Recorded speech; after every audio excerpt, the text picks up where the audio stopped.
சுய இன்பம்லாம் பண்ணுறாங்கல்ல, நம்ம சோம்பேறித்தனம் இருக்குது அப்படின்னா, சோம்பேறித்தனமாக இருக்குது, எந்த வேலையும் ஈடுபாடே இல்லை, ஒரு மாதிரியாக இருக்குது அப்படின்னா, இது நம்பிக்கையின்மை, மனசில் நம்பிக்கை அவநம்பிக்கை அதிகமாக இருக்குது அப்படின்னா, இந்த சுய இன்பம் பண்ணுற பழக்கம் வந்து அது ஒரு காரணமாக இருக்கும். அது மாதிரி யாராவது பண்ணுறவங்களா இருந்தால் அது பண்ணக்கூடாது. பண்ணால் மனசில் வெறுப்பாக மாறிடும். வெறுப்புகளும் அவநம்பிக்கைகளும் அதிகரித்து விடும். அதனால் சுய இன்பம் பண்ணுறது மிக மிக தவறு. நீ சுய இன்பம் பண்ணுறதே இல்லை, ஆனால் அந்த பிறப்புறுப்பை குளிக்கும்போது பிறப்புறுப்பை ரொம்ப சுத்தம் பண்ணுறாங்க பாருங்க, தேய்ச்சி தேய்ச்சி சுத்தம் பண்ணிட்டு கிடப்பாங்க. ஆணாக இருந்தாலும் சரி, ஆனால் சுத்தம் பண்ணணும் கண்டிப்பாக. பண்ணலன்னா புண்ணு வந்துடும். அந்த பிறப்புறுப்பு என்பது அந்த அளவுக்கு நோய் தொற்று அபாயம் மிகுந்த ஒரு பகுதி. பிறப்புறுப்பு என்பது ஆண் பெண் பிறப்புறுப்பு என்பது தினமும் சுத்தம் பண்ணணும். அதுக்காக ரொம்ப போட்டு தேய்க்கக்கூடாது, மென்மையாக சுத்தம் பண்ணணும்.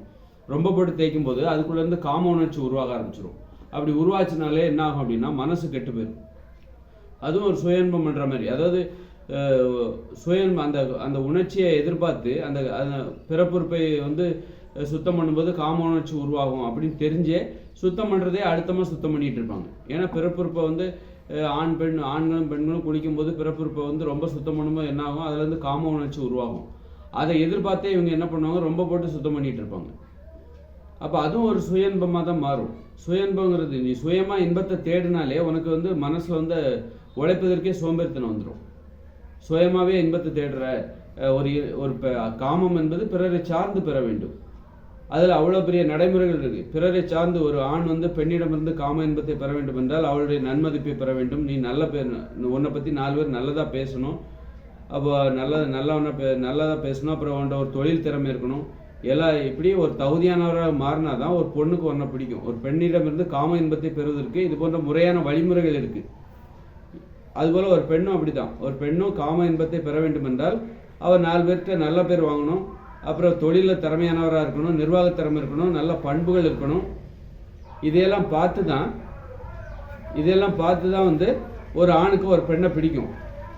அப்படி இருக்கும்போது நீ சுயமாகவே இன்பத்தை தேடிக்கிற அப்படிங்கும்போது உனக்கு வேறு எதுலேயுமே நாட்டம் வராது. நல்ல பண்புகளை வளர்த்துக்கணுங்கிற அவசியம் வராது. நல்ல திறமைகளை வளர்த்துக்கணும் அப்படிங்கிற அந்த எண்ணமே வராது உனக்கு. ஏன்னா காம இன்பத்தை தான் நம்மகிட்ட தான் கை இருக்குது, கையை வச்சு நம்ம பண்ணிக்கிறோம். அப்படிங்கும்போது சுய இன்பம் பண்ணிக்கிடும்.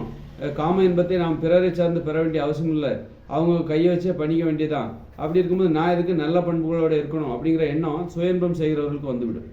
நான் எதற்காக நல்ல பண்புகளோடு இருக்க வேண்டும், நான் எதற்காக தொழில் திறமையை வளர்த்து கொள்ள வேண்டும், 4 பேர்கிட்ட நான் எதுக்கு நல்ல பேர் வாங்கணும், நான் நல்ல ஒரு மனிதராக பொறுப்பானவராக இந்த மனிதர்கள் பிறருக்கு நான் ஏன் நிரூபிக்க வேண்டும், எனக்கு தேவையான காம இன்பத்தை பெறுவதற்கு நான் வந்து சுய இன்பம் செய்துக்கிறேன், எனக்கு யாரும் பிறர் வந்து வரப்போதில்லை, நானே பண்ணிக்கிறேன், பிறர் எனக்கு உதவி செய்யலை. அப்படிங்கும்போது நீங்கள் நல்ல இந்த சமுதாயத்தில் ஒரு பொறுப்பானவராக உங்களை காட்டிக்கொள்வதற்கு உங்களுக்கு விருப்பம் வரவே வராது. மனிதனுடைய மிக முக்கியமான நோக்கமே காமம் தான், காம இன்பம் தான். காம இன்பத்தை அடிப்படையாக கொண்டு தான் நீங்கள் எல்லாமே. ஒருத்தர் படிக்கிறாரு, அப்படி நல்லா படிக்கிறாரு, ஏன்னா படித்து முடித்தா தான் நல்லா கல்யாணம், நல்ல பொண்ணு கிடைக்கும், அதில் ஒரு பொண்ணுக்கு நல்ல மாப்பிள்ளை கிடைக்கும், நல்லா சுத்தமாக இருக்கணும், அழகுபடுத்தணும், குளிக்கணும், நல்ல ஆடைகளை அணியணும். அப்போ தான் வந்து அவருக்கு ஒரு நல்ல வாழ்க்கை துணை கிடைக்கும். வாழ்க்கை துணை கிடைச்சா மட்டும் கிடைச்சிட்டா அதுக்கப்புறம் குளிக்க வேண்டிய தேவை இல்லையா? இருக்கிற வாழ்க்கை நீ கல்யாணம் பண்ணதுக்கப்புறமும் நீ ஒழுங்காக குளிக்கணும், அப்போ தான் அவன் கூட இருப்பாள். ஒரு ஆண் வந்து கல்யாணம் பண்ணதுக்கப்புறமும் தொழில் திறமையோடு இருக்கணும், நல்ல பண்புகளோடு இருக்கணும், குளிக்கணும், சுத்தமாக வச்சுக்கணும், அழகாக வச்சுக்கணும், உடம்பு அழகாக வச்சுக்கணும், ஆரோக்கியமாக வச்சுக்கணும். எல்லாம் பண்ணால் தான் ஒரு மனைவி அவனுக்கு அவங்க கூட எப்போதுமே வாழ்வாள். அதுபோல் ஒரு பெண்ணும் அப்படி தான். கல்யாணம் ஆகிடுச்சு, இன்னும் எப்படி வேணாலும் இருக்கலாம் அப்படின்னு இருக்க முடியாது. அப்போது ஒரு பெண்ணும் வந்து ஒழுங்காக இருக்கணும், ஒழுங்காக வேலைக்கு போகணும், நல்ல பண்புகளோடு இருக்கணும், நிர்வாக திறமை இருக்கணும், ஒரு குடும்பத்தை நடத்துகிற நிர்வாக திறமை இருக்கணும், அப்புறம் நல்ல திறமைகளோடு இருக்கணும், தொழில் திறமை இருக்கணும். இந்த மாதிரி அப்புறம் அழகாக வச்சுக்கணும் உடம்பு. இதெல்லாம் இருந்தால் தான் புருஷன் அவங்க கூட தொடர்ந்து இருப்பாள், இல்லைன்னா இருக்கும். அப்போது ஒரு ஆண் பெண் தேவை இருக்குல்ல, அதுதான் வந்து மனிதர்களை வந்து இந்த அளவுக்கு ஒரு சுறுசுறுப்பாக வாழணும், எதையாவது நிரூபிக்கணும், சாதிக்கணும், மற்றவங்க 4 பேர் நம்மளை நல்ல பேர் சொல்லணும் அப்படின்னு சொல்லிட்டு இது எல்லாத்துக்கும் இந்த காமம் தான் காரணமாக இருக்குது. அப்படி இருக்கும்போது நீ வந்து வெறுமனே எனக்கு யாரும் தேவையில்லைன்னு சுய இன்பம் பண்ணுற அப்படின்னா நீ எதையுமே பண்ண மாட்டே. உனக்கு நல்ல பண்புகள் இருக்கணுங்கிற அவசியம் கிடையாது. ஏன்னா நீ காம இன்பத்தை உன் கையை வச்சே பண்ணிக்கிறியே. எனக்கு நல்ல பண்பே இனிமேல் தேவையில்லைங்க, எதுக்குன்னா நான் சுய இன்பம் பண்ணிக்கிறேன், எனக்கு எந்த பெண்ணும் வந்து உதவி செய்யலை, எந்த பெண்ணும் எனது காம இன்பத்தை பெறுவதற்காக எனக்கு எந்த பெண்ணும் தேவையில்லை, நான் சுயமாகவே இன்பத்தை பெற்றுக்கொள்கிறேன். அப்படி இருக்கும்போது நான் ஒரு திறமையானவராக இந்த சமூகத்துக்கு என்ன நிரூபிக்கணுங்கிற அவசியம் இல்லை, நான் நல்லவருங்க அப்படின்னு, நான் நல்ல பண்புடையவர் அப்படின்னு நான் நிரூபிக்கணுங்கிற அவசியம் எனக்கு இல்லை அப்படின்னு அந்த இது வந்துடும். ஒரு நல்ல ஒரு பொறுப்பானவராக நல்ல ஒரு மனிதராக இந்த சமுதாயத்தில் வாழ்வதற்கான அந்த நம்பிக்கை ஆர்வம் நமக்கு இல்லாமல் போயிடும். அதனால் எப்போவுமே நம்ம இந்த சுயன்பம் பண்ணவே கூடாது, ஆபாச படம் பார்க்கவே கூடாது. நீ தனிமையில் அந்த இன்பத்தை பெறக்கூடாது. அதாவது உனக்கு காம இன்பத்தை பெறுவதாக இருந்தால் உனக்கு ஒரு பெண்ணிடம் இருந்து தான் அதை பெற வேண்டும். பெண்ணாக இருந்தால் ஒரு ஆண் துணை தேவை. துணை இல்லாமல் தனித்திருந்து நீ அந்த இன்பத்தை பெற்று விடாதே. பெற்றுவிட்டால் உனக்கு அவநம்பிக்கை வந்துடும், சோம்பேறித்தனம் வந்துடும். ஒரு தொழில் திறமை அல்லது ஒரு நல்ல பண்புகளை வளர்த்து கொள்வதற்கான ஆர்வம் எல்லாமே இல்லாமல் போயிடும். மனசில் வெறுப்பு, இந்த மனிதர்கள் மீதே வெறுப்பு வந்துடும். இந்த மனிதர்களை நாம் ஏன் சார்ந்து வாழ வேண்டும்? பிறரையா நாம் சார்ந்து வாழ்கிறோம். காரணம் என்னென்னா, ஆணுக்கு பெண்ணும் பெண்ணுக்கு ஆணும் அவர்களிடம் கிடைக்கிற அந்த காம இன்பம், அன்பு, பாசம், இது எல்லாத்துக்கும் தான் நம்ம பிறரை சார்ந்து வாழ்வதற்கு காரணம். அதில் மிக முக்கியமானது காமம். உச்சகட்ட அன்பு என்பது காமம். காமம் என்பது என்னென்றால் அது தாழ்வானது கிடையாது, அது உச்சகட்ட அன்பு, அன்பின் உச்சம்னு வச்சுக்கோங்க. அன்பின் உச்சம்.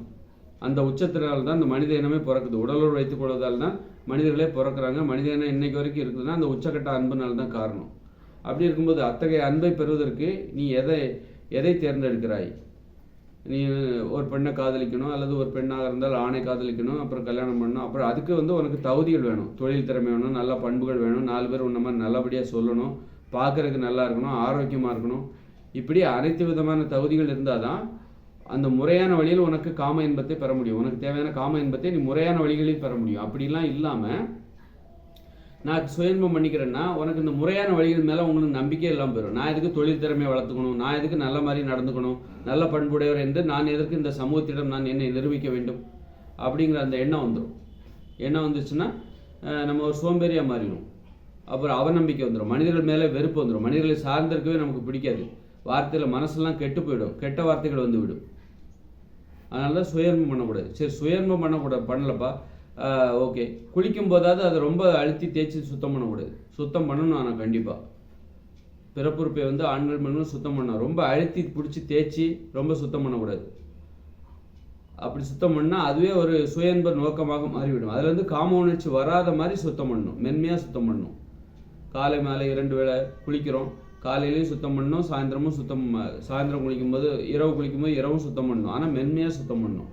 அந்த பிறப்புறுப்பை ஆண்களாக இருந்தாலும் பெண்களாக இருந்தாலும் மென்மையாக சுத்தம் பண்ணணும். அதில் காம உணர்ச்சி வந்து விடக்கூடாது. சுத்தம் பண்ணும்போது காம உணர்ச்சி வந்து விடக்கூடாது. அதிக நேரம் பிடிச்சி அதை போட்டு தேய்ச்சிட்டு இருக்கக்கூடாது, தேய்ச்சி சுத்தம் பண்ணிட்டு இருக்கக்கூடாது. ஆனால் கண்டிப்பாக சுத்தம் பண்ணணும், மென்மையாக சுத்தம் பண்ணணும். அப்படி காம உணர்ச்சி வந்ததுன்னா உனக்கு அவநம்பிக்கை வரும், மனசுக்குள்ள அவநம்பிக்கை வரும், சோம்பேறித்தனம் வரும். இதை அப்போ உங்களுக்கு எப்போல்லாம் அவநம்பிக்கை வருது, என்ன காரணமாக இருக்கும் அப்படின்னு ஆராயணும். நமக்கு ஏன் என்ன காரணமாக இருக்கும், இதுவாக இருக்குமோ அதுவாக இருக்குமோ அப்படின்னு சொல்லிட்டு, ஒருவேளை குளிக்கும்போது நம்ம ரொம்ப சுத்தம் பண்ணிட்டோமோ, அல்லது ஆபாச படம் பார்த்துட்டோமோ, அல்லது சாதாரணமான ஒரு படமாக தான் இருக்கும், அதில் ஒரு முத்த காட்சிலாம் வரும், அது காம உணர்ச்சியை தூண்டியிருக்கும் நமக்கு. அந்த மாதிரி தூண்டினாலும் நமக்கு அவநம்பிக்கை வரும். சில படங்கள்லாம் பார்த்தீங்கன்னா இப்போ சர்வசாதாரணமாக முத்த காட்சி, படுக்கறை காட்சி எல்லாமே இப்போ வருது. அது ஆபாச படம் இல்லைன்னு வர சொல்லிக்கிறாங்க. ஆனால் அதில் ஆபாச காட்சிகள் இருக்கும், அதில் சர்டிஃபிகேட் கொடுத்துருப்பாங்க. அதை பார்க்கும்போது காம உணர்ச்சி தூண்டப்பட்டிருந்தால் அது போன்ற படங்கள், அது கூட உங்களுக்கு சோம்பேறித்தனத்தை ஏற்படுத்தும், அவநம்பிக்கை ஏற்படுத்தும், வெறுப்பை ஏற்படுத்தும், மனசில் கெட்ட வார்த்தைகளை உற்பத்தி பண்ணும். உங்கள் லட்சியத்தை நோக்கி உங்களால் போக முடியாது. அதனால் இந்த விஷயங்களில் கவனமாக இருக்கணும். எப்படி சிகரெட்டு, மதுபானம் இதெல்லாம் குடிக்கிறவங்க, அதுபோல் பாலியல் உறவுகளில் பலவீனமாக இருப்பவர்கள், ஒரு கட்டுப்பாடு இல்லாமல் இருப்பவர்கள், பல பெண்களோடு பல ஆண்களோடு தொடர்புடையவர்கள், உடல் வைத்துக் கொள்வர்கள், இது மாதிரி இருக்கிறவங்களுக்கு அவநம்பிக்கை தான் அதிகமாக இருக்கும். சுய இன்பம் செய்கிறவர்கள், ஆபாச படம் பார்க்குறவங்க, குளிக்கும்போது அந்த பிறப்புறுப்பை போட்டு சுத்தம் பண்ணிகிட்டு இருப்பாங்க. அது மாதிரி உள்ளவங்களுக்கு சோம்பேறித்தனம் தான் வரும், வெறுப்பு, அவநம்பிக்கை, வாய்ப்புறா கெட்ட வார்த்தைகள் இதுதான் வரும். கெட்ட வார்த்தைகளுக்கு காரணமே இந்த மாதிரியான பழக்க வழக்கங்கள். சின்ன பசங்க, படிக்கிற பசங்க பார்த்தீங்கன்னா ரொம்ப கெட்ட வார்த்தை போடுவாங்க. காரணம் என்ன, அவங்களுக்கு எது நல்லது கெட்டதுன்னு தெரியாது. இப்போ கையில் எல்லாம் மொபைல் ஃபோன் வந்துருச்சு. தாராளமாக இந்த ஆபாச படங்கிறது சர்வசாதாரணமாக இப்போ இந்த சிறுவர்களும் பார்க்க ஆரம்பிச்சிட்டாங்க. அப்படிங்கும்போது அவர்களுக்கு அது சரியாக கெட்டதான்னு தெரியாது, அதுக்கு அடிமையாயிடுறாங்க. அதோட விளைவு தெரியாது, பிற்காலங்களில் கண்டிப்பாக தெரியும். போராடும் போது தெரியும். நாளைக்கு வேலைக்கு போகும்போது அவங்க போராடுவாங்க. வேலை செய்கிறதுக்கான அந்த ஆர்வத்தை எங்கேருந்து பெறுவது, ஒரு ஈடுபாடு சாதிக்கணும் அப்படிங்கிற நெருக்கடி அந்த இளமை காலத்தில் இருக்கும். அப்போ தான் தெரியும் எது தப்பு எது தவறுன்னு. அப்போ கூட நிறைய பேத்துக்கு தெரியாது. அதனால் குளிக்கும்போது ரொம்ப கவனமாக குளிக்கணும். பிறப்புறுப்பை போட்டு ரொம்ப அழுத்தி பிடிச்சி சுத்தம் பண்ணக்கூடாது. கண்டிப்பாக நான் சுத்தம் பண்ணணும், சுத்தம் பண்ணலன்னா புண்ணு வந்துடும். நிறைய பேர் அது கூட இப்போ சுத்தம் பண்ணாமலே இருப்பாங்க. சுத்தம் பண்ணுற அறிவு கூட இதுக்கு கிடையாது. சிலர் சுத்தம் பண்ணுறேன்ற பேரில் ஓவராக போட்டு தேய்ப்பாங்க. மென்மையாக சுத்தம் பண்ணணும். அது ரொம்ப உணர்ச்சி மிகுந்த ஒரு பகுதி. பிறப்புறுப்பு என்பது, ஆண் பெண் பிறப்புறுப்பு என்பது உணர்ச்சிகள் நிரம்பிய ஒரு பகுதி. அந்த பகுதியில் போய் நம்ம கையாளும் போது மென்மையாக கையாளணும். ஒரு உள்நோக்கம் இருக்கக்கூடாது. அதை போட்டு இப்போ குளிக்க போகிறோம், பிறப்புறுப்பை சுத்தம் பண்ண போகிறோம். சுத்தம் பண்ணும்போது நமக்கு காம உணர்ச்சி உருவாகும். நான் சுத்தம் பண்ணுற பேரில் எனக்கு நானே காம உணர்ச்சியை ஏற்படுத்திக்கிறது. இந்த மாதிரி உள்நோக்கம்லாம் வந்துடக்கூடாது. அதனால் உடம்புங்கிறது ஒரு மின்சாரம் மாதிரி, உணர்வுகள் நிரம்பிய ஒரு ஒரு உடல் என்பது உணர்வுகள் நிரம்பியது. ஒரு மின்சார கம்பியை பிடிக்கும்போது என்ன பண்ணுவோம், க்ளவுஸ் எல்லாம் போட்டுட்டு தானே செக் பண்ணுவோம். ஒரு மின்சாரத்தை எலக்ட்ரிஷியன் என்ன பண்ணுவார், க்ளவுஸ்லாம் போட்டுட்டு ரொம்ப ஜாக்கிரதையாக செருப்பெல்லாம் போட்டுட்டு தான் அதை கையாளுவார். அதுபோல் தான் அந்த உடம்புங்கிறத நீங்கள் என்ன வேணாலும் பண்ணிடக்கூடாது. இந்த உடம்பை ஒரு யூஸ் அண்ட் த்ரோ மாதிரி நீங்கள் யூஸ் பண்ணக்கூடாது. அதாவது இருக்கிற வரைக்கும் இதை வச்சு நல்லா அனுபவிச்சுட்டு அப்புறம் தூக்கி துறப்படுற மாதிரி அப்படி தான் மனிதர்கள் பண்ணிகிட்டு இருக்காங்க. கண்டதையும் சாப்பிட்றது, கண்டதையும் பண்ணுறது, ஆபாச படம் பார்க்குறது, சிகரெட் பிடிக்கிறது, இந்த உடம்பை வச்சு உடம்பை துன்புறுத்தி இன்பம் காணுகிற ஒரு வக்கர புத்தி, யூஸ் அண்ட் த்ரோ மாதிரி இந்த உடம்பை நினைக்கிறது. அப்படி நினச்சிங்கன்னா ஒரு 50, 60 வயசு 70 வயசுக்கு மேலே இந்த உடம்பை நீங்கள் பயன்படுத்த முடியும். 40 வயசில் நோய் வந்துடும். நோய் இருக்கிற வரைக்கும் இந்த உடம்பை நீங்கள் பயன்படுத்திக்கலாம். நோய் வர்ற வரைக்கும் 40 வருஷம் வரைக்கும் நீங்கள் அந்த மாதிரி போயிட்டீங்கன்னா 40 வருஷம் வரைக்கும் தண்ணி, மதுபானம், சிகரெட்டு, போதை பழக்கம், சுயன்பம், ஆபாச படம், பாலியல் உறவுகளில் ஒன்றும் ஒழுக்கம் இல்லாமல் இருப்பது, இப்படி உடம்பை வச்சு நல்ல பிரியாணி, பரோட்டா அப்படின்னு சாப்பிட்டு இந்த உடம்பை ஒரு யூஸ் அண்ட் த்ரோ மாதிரி நினச்சிங்கன்னா 40 வயசு வரைக்கும் இந்த உடம்பை பயன்படுத்தலாம். அதன் பிறகு இந்த உடம்பை பயன்படுத்த முடியாது. நோய் வந்துடும். அதுக்கு பிறகு இந்த உடம்பு எதை செய்ய, நீங்கள் அந்த மாதிரியான மனப்பான்மையோட எதை பண்ணாலும் அதன் பிறகு உங்களுக்கு உடம்பு அதுக்கு ஒத்துழைக்காது. அவ்வளோதான், யூஸ் அண்ட் த்ரோ முடிஞ்சிச்சு. இந்த உடம்பை அதே நேரத்தில் இந்த உடம்பை நீங்கள் பக்குவமாக அப்படியெல்லாம் யூஸ் அண்ட் த்ரோ மாதிரி பண்ணாமல் ஒழுங்காக உணவு கட்டுப்பாடு, ஒழுக்கமான ஒரு வாழ்க்கை அப்படியெல்லாம் வாழ்ந்தோம் அப்படின்னா இந்த உடம்பு ஒரு 120 வயசு வரைக்கும் உங்களுக்கு நன்மை தரும். அந்த மாதிரி உடம்பு விஷயத்தில் நான் இந்த விஷயத்தில் எதை சொல்கிறேன்னா, பிறப்புறுப்பை தூய்மை செய்யும்போது கவனமாக மென்மையாக ரொம்ப நேரம் தேய்ச்சிட்டு இருக்கக்கூடாது. கொஞ்ச நேரத்தில் அதை க்ளீன் பண்ணிடணும். அது மாதிரி சுயன்பம் பண்ணக்கூடாது. ஆபாச படம் பார்க்கக்கூடாது. பார்த்தாக்கா வெறுப்பு வரும். ஆபாச படம், அப்புறம் பாலியல் உறவுகளில் ஒழுக்கமாக இருக்கணும். தப்பான உறவில் ஒரு கற்பனையே இருக்கக்கூடாது. தப்பான உடலுறவு சார்ந்த கற்பனை இருக்கவே கூடாது. அதாவது ஏதாவது கள்ள தொடர்பு இருக்கும், அந்த மாதிரி இருக்குல்ல, அந்த மாதிரி ஒரு ஆர்வம், அந்த மாதிரி ஒரு கனவுகள் கூட இருக்கக்கூடாது. சோம்பேறித்தனத்தை ஏற்படுத்தும். எல்லாத்துக்கும் ஒரு முறையான வழி இருக்குது. இப்போ சாப்பிடணும் அப்படின்னா அதுக்கு நீங்கள் வேலைக்கு போகணும், அங்கே ஒழுங்காக நேர்மையாக இருக்கணும், அந்த சம்பளத்தை வாங்கி தான் நீங்கள் சாப்பிடணும். அதுவே நீங்கள் அடுத்த வீட்டில் போய் திருடணும்னு நினச்சிட்டாலே போதும், உங்களுக்கு சோம்பேறித்தனம் வந்துடும். திருடணும்னு நினச்சாலே போதும். அதுபோல் தப்பான உறவு, யாராவது ஒரு பொண்ணு கிடைக்க மாட்டாளா, நமக்கு ஒரு கேர்ள் ஃப்ரெண்ட், கல்யாணம் ஆகிற வரைக்கும் யாராவது ஒருத்தி கிடைக்க மாட்டாளா, இல்லை கல்யாணம் ஆயிடுச்சு இப்போ சைடில் ஒரு செட்டப் வச்சுக்கலாமா, இந்த மாதிரி இதுவெல்லாம் காம இன்பத்தை பெறுவதற்கான திருட்டு வழிகள். காம இன்பத்தை பெறுவதற்கான திருட்டு வழிகள், வாழ்க்கை அனுபவிப்பதற்கான திருட்டு வழிகள், முறையற்ற வழிகள். முறையான வழின்னு ஒன்று இருக்குது. நீ முறையற்ற வழியில் போனன்னா முறையான வழி மேலே உனக்கு ஆர்வம் வராது. ஏதாவது ஒன்று திருடு, இல்லைன்னா நேர்மையாக இருக்கு. நான் திருடிக்கிட்டே நேர்மையாக இருப்பேன், அது எப்படி முடியும்? எனக்கு திருட தெரியாது, அதனால தான் நான் நேர்மையாக இருக்கிறேன். நான் தான் திருடுறேன், நல்லா எனக்கு பணம் வருது, நான் இதுக்கு நான் நேர்மையாக இருக்கணும். அப்படி ஏதாவது ஒரு வழியை தேர்ந்தெடுத்துக்கோ. ஒன்று திருடு, இல்லைன்னா நேர்மை இல்லாமல் இருக்கு. நேர்மையோட இருக்கு.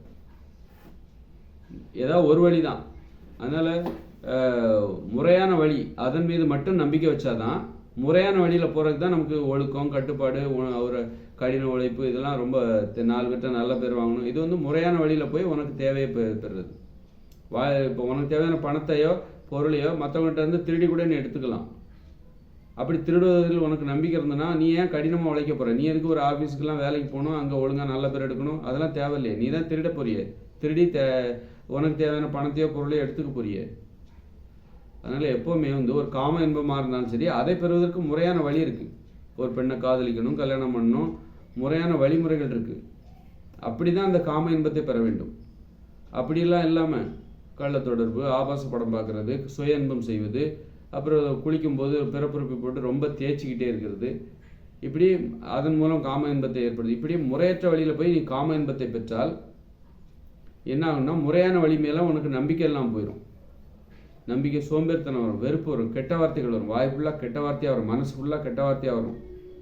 அது ஒரு முறை நீ ஆபாச படம் பார்த்தா நீ இயல்பு நிலைக்கு உன் மனசு கெட்டு போயிடும். அப்புறம் கெட்டு போன அந்த மனசு இயல்பு நிலைக்கு திரும்பணும்னா அடுத்து வருகிற ஒரு 6-7 நாளைக்கு நீ ஆபாச படம் பார்க்காம இருக்கணும். அப்போ தான் மனசு திரும்பவும் இயல்பு நிலைக்கு வரும். டெய்லி பார்த்தா அவ்வளோதான், மனசில் நல்ல மனசு அவ்வளோதான் கெட்டு போயிடும், கெட்டு போய் நார ஆரம்பிச்சிடும்.